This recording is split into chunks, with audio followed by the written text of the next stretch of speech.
amigos telespectadores da Rede Vida de Televisão e do programa Páginas Difíceis da Bíblia.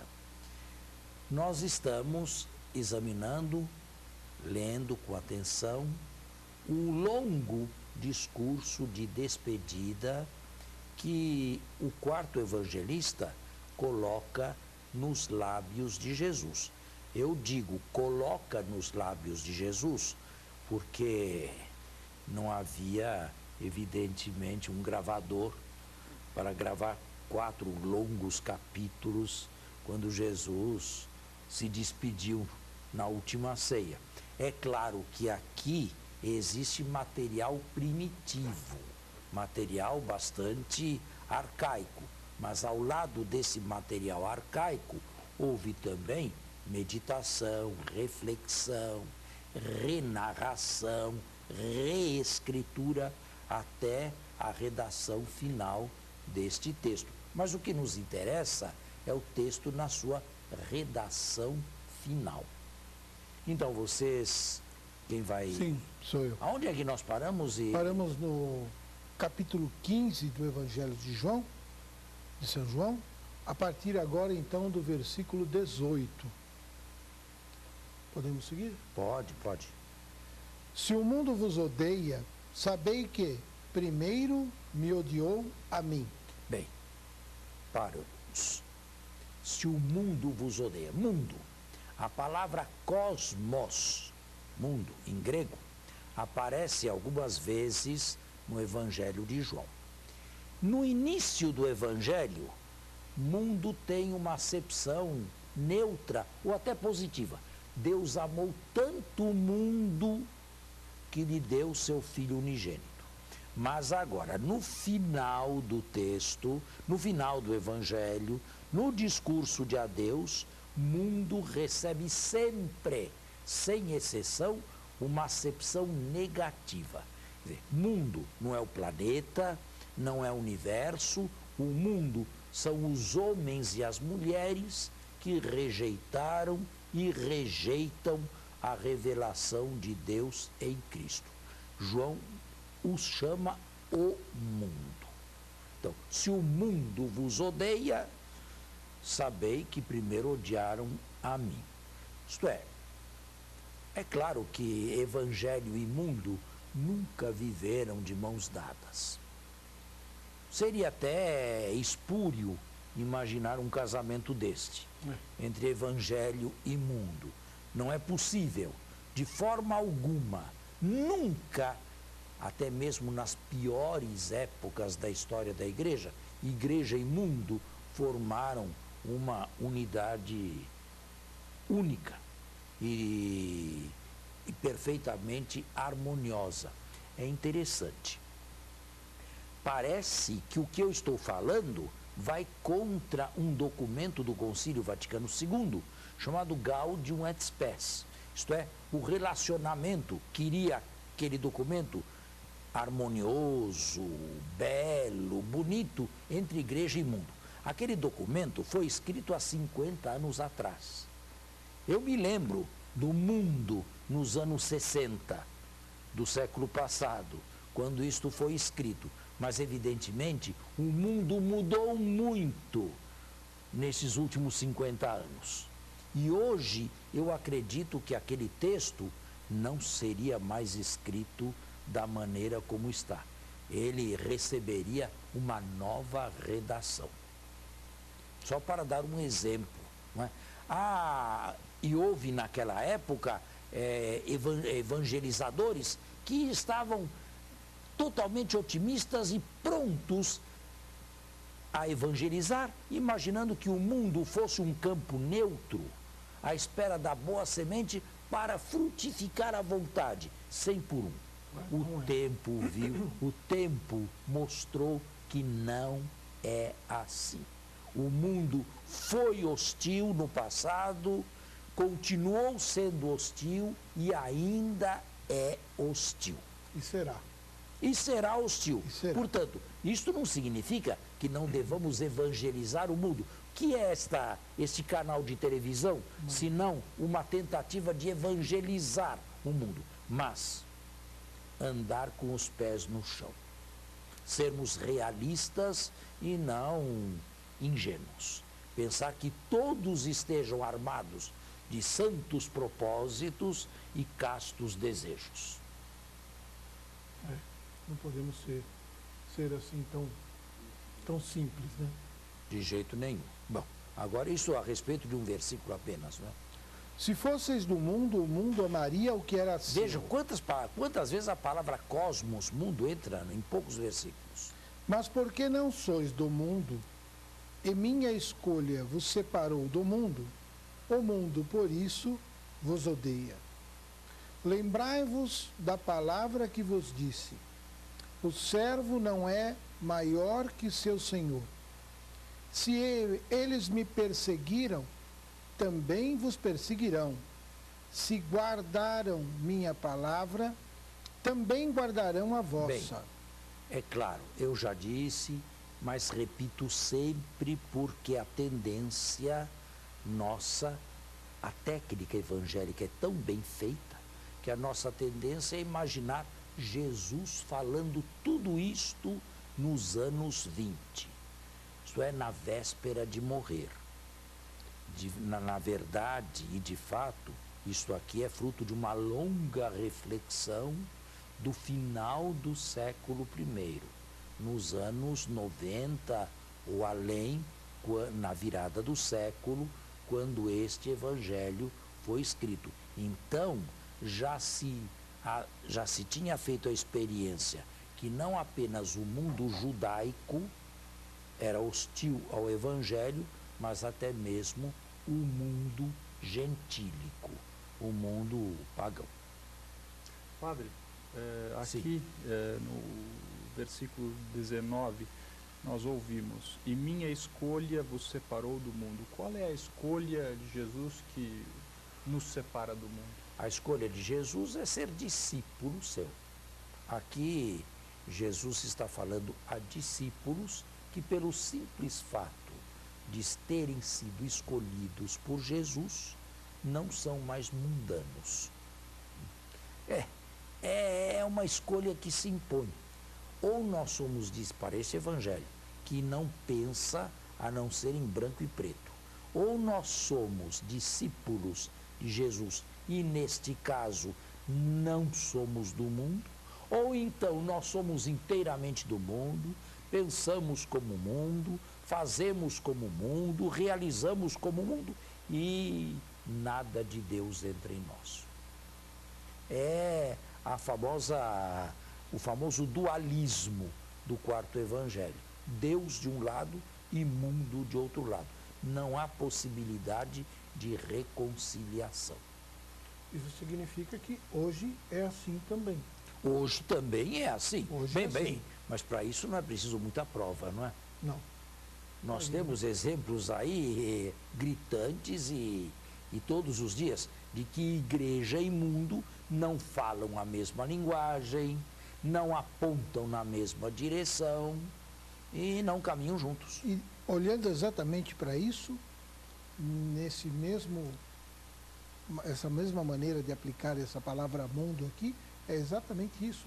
O mundo odeia a igreja hoje e seus seguidores. Ele gostaria de mundanizá-la, não é? Sim, isso deve ser dito, né, padre, nesse sentido, de que o cristão deveria entender que ele é cristão para cristianizar o mundo. Não é isso? Sal da terra. Sal da terra, luz do mundo. Acontece muitas vezes ao contrário. As pessoas vêm do mundo para mundanizar a igreja. E aí é onde há o conflito. Esse Exatamente. é um caminho correto de se pensar e de se ver, não é? Exatamente, quer dizer, é o mundo entrando, né? O mundo entrando. A igreja... O conflito sempre vai haver, as coisas têm que se acomodar, quem sabe... Agora, caminhar. Sabe, o mundo não existe apenas fora da igreja, hein? O mundo se mete dentro também. Sim, certamente. Se mete bem dentro da igreja, o mundo. Ele consegue entrar no âmbito sagrado da igreja. Às vezes, até trazido por eclesiásticos, que, embora eclesiásticos, têm o espírito do mundo e trazem o espírito do mundo para onde ele não devia estar. É bem isso mesmo. É verdade. Não é? Padre, aqui entra uma questão muito interessante para mim, e acho que é importante para nós todos, que é compreender que a falibilidade do padre ou do clero, por vezes mais mundanizado que muito fiel, não contamina a igreja em essência.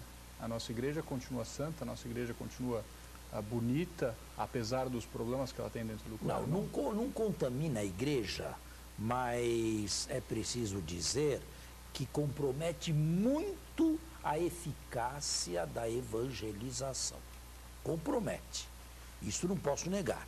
Não é? Se alguém percebe que a minha vida é dupla, bem, esta pessoa, na melhor das hipóteses, não quer mais saber de mim. Nós vamos fazer um intervalo e a pergunta fica no ar e voltamos a ela. Certamente.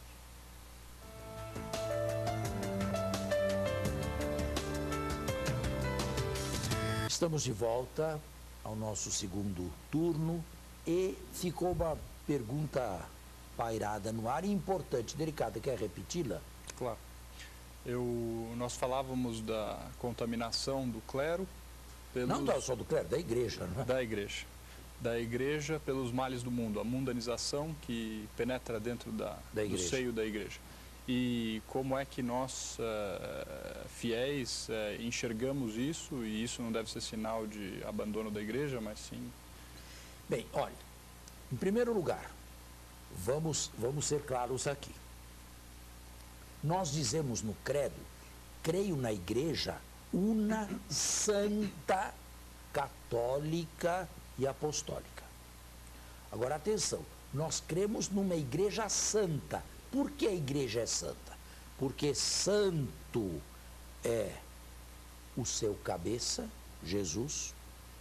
Santo é o Espírito que circula nos membros todos, o Espírito Santo.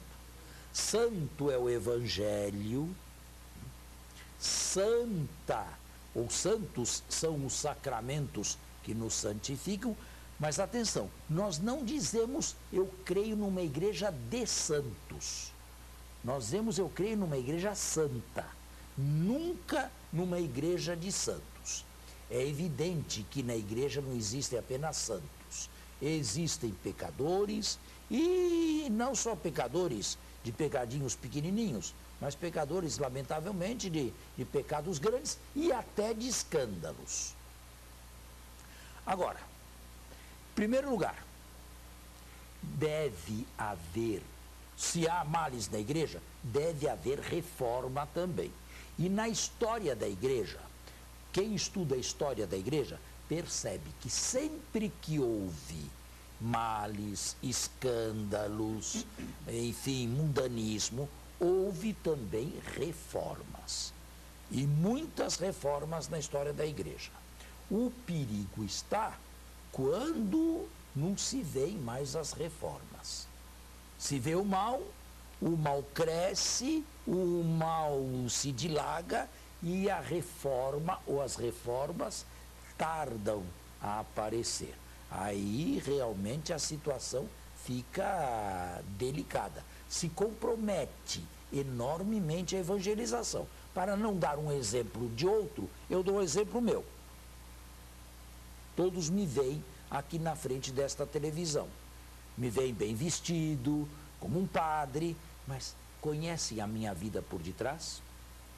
Sabem o que eu faço depois que saio da frente desta câmera de televisão? Bem, se eu faço bem, tudo bem. Agora, e se eu dou escândalos? E se eu vivo mal? E se eu sou o primeiro a não praticar aquilo que ensino aqui? E se eu caio no mesmo artigo que eu condeno aqui? Eu comprometo enormemente a eficácia da evangelização e da igreja como um todo. Vamos dizer que a minha lanterna está suja e a luz que está lá dentro não pode brilhar, porque a lanterna está suja. A luz está ali, só que a lanterna não brilha, porque ela está comprometida pela sujeira que se foi formando. Não é? Isto é real Isto acontece na igreja, lamentavelmente. Agora, também é preciso dizer fazer a conclusão. Se alguém escandalizado com essas coisas, com esses males, com essa erva daninha que existe aqui dentro, resolvesse dar o fora, saísse, batesse a porta com força para trás, poderia assustar diversas pessoas que permanecem aqui dentro. Mas se essa pessoa pensa que lá fora ele vai buscar, encontrar ou construir algo melhor do que o que ele viu aqui, ele está totalmente enganado. Seria muito melhor que ele regaçasse as mangas, se sujasse um pouco, ele também, se for o caso, para limpar a igreja e pôr o lixo para fora. Porque o lixo realmente deve ser posto para fora. E ela sempre será assim, né? A igreja estará misturado isso, crescerá o trigo e o joio junto. Exatamente. Não tem, é evangélico isso, né? E na época da colheita será. E, padre, devo dizer que esse comentário que o senhor fez, acho que é muito rico para muitas pessoas, porque uma coisa que eu ouço com muita frequência é que, por causa das dificuldades que a igreja tem, muita gente sai, muita gente Ricardo, deixa e perde. E essas pessoas pensam que vão encontrar coisa melhor lá fora, absolutamente. E tem algo importantíssimo. Escuta, se a pessoa pensa exatamente assim, devia olhar para si. Porque cada um tem as suas mazelas também, os seus pecados, arrasta consigo tudo isso. Ninguém é perfeito.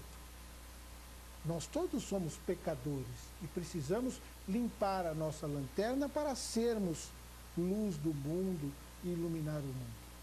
A igreja, sabe, garante o mínimo, ela não garante o máximo. O meu bispo pode me dar uso de ordens. Pregue a palavra de Deus. Vá aonde quiser, até diante desta televisão aqui. Pregue. Agora, o meu arcebispo pode garantir-me o sucesso da minha pregação? Não. De jeito nenhum. A igreja dá o mínimo, não pode garantir o máximo. Ela garante a sucessão apostólica, mas não o sucesso apostólico. Isso vai depender da minha vida, isso vai depender do meu relacionamento com Deus, isso vai depender muito do meu relacionamento com os outros também, como sacerdote, quem me vê não apenas na televisão, mas fora da televisão, que estilo de vida eu levo, e eu acredito que haja bons padres que elevam e engrandecem o povo. Não vamos imaginar que todos são depreciáveis, certo? Pelo contrário, né? É, exato. Que tudo que não é bom acaba aparecendo muito mais. Tudo aquilo que não é bom vira notícias. Mas de tudo isso, a mensagem acho que fica para nós todos é a seguinte: nós ficamos dentro da igreja, damos o melhor de nós mesmos, oferecemos a nossa cota de sacrifício e com isso tentamos fazer com que as reformas que são necessárias proliferem, frutifiquem e nos levem para um lugar melhor. É isso, padre? Claro. E não se escandalizar a ponto de imaginar que lá fora exista coisa melhor. Posso continuar certo? Com a leitura? Pode. Seguimos então a partir... Se foi claro, foi claro? Foi muito claro. Foi claríssimo. Seguimos a leitura a partir do versículo 21. Mas tudo isso eles farão contra vós por causa do meu nome, porque não conhecem quem me enviou. Se eu não tivesse vindo e não lhes houvesse falado, não seriam culpados de pecado. Mas agora não tem desculpa para seu pecado. Quem me odeia, odeia também meu Pai. Se eu não tivesse feito entre eles as obras que nenhum outro fez, não seriam culpados de pecado. Mas eles viram e nos odeiam. Sabe, o único pecado praticamente para este autor aqui é a incredulidade. Nós estamos imaginando uma série de outros pecados, não. O único pecado é a incredulidade, é a incapacidade, ou melhor, a má vontade em se abrir para Deus e crer. Que é um mal do mundo hoje. Quer dizer, ele não tem motivo para não crer, ele não tem motivo para não se abrir, mas ele não se abre, ele se fecha. Esse é o único pecado, a incredulidade. E todos os outros provêm daí. Todos os outros prosseguem ou derivam daí. Para este evangelista assim. Assim como o único mandamento é o amor, o único pecado para este evangelho que pensa em branco e preto é a incredulidade. Agora, o evangelista condena a incredulidade, sobretudo diante das obras que Jesus realizou, não é? Aqui ele Diante diz... das obras que Jesus realizou, diante das palavras que Jesus proferiu e, sobretudo, diante do testemunho que os discípulos, que os bons discípulos de Jesus dão ao mundo.